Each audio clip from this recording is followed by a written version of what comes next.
it's finally done. I took an old coffee wrapper from Equal Exchange Coffee and I made my first junk journal out of it. So first of all, the pen clip is an old 3D printed.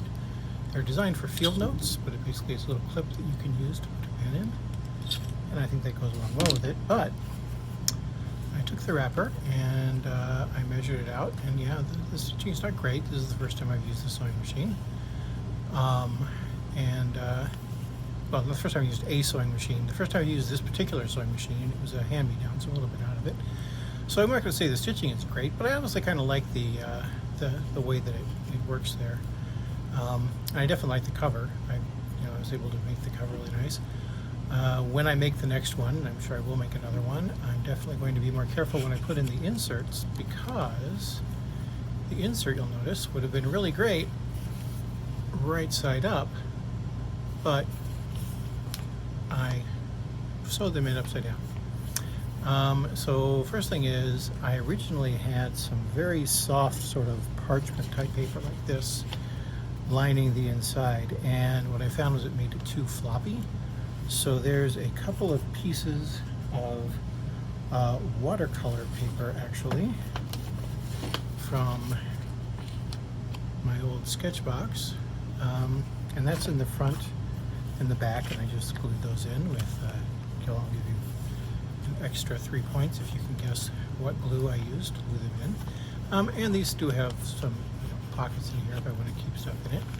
And then for the paper itself, I thought it'd be fitting if I took some paper that I had coffee stained, not terribly exciting coffee staining, I admit that, but I took some paper that I had coffee stained, and I used that for the most of the papers inside.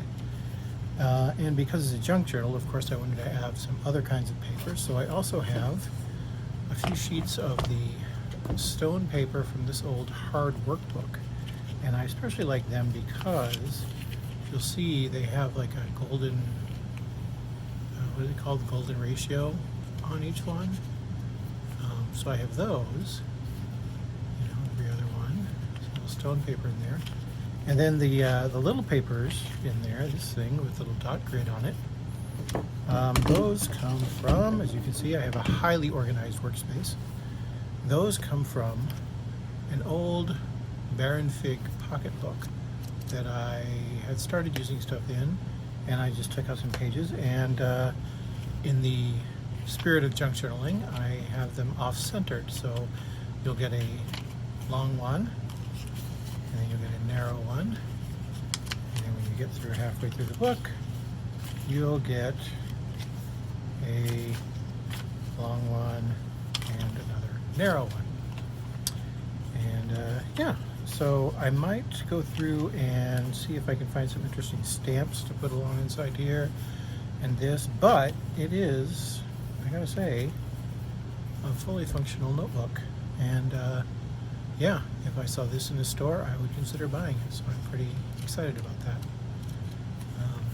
If you're interested in how it happened or want to see me make the next one, give me a like or something like that. I don't know.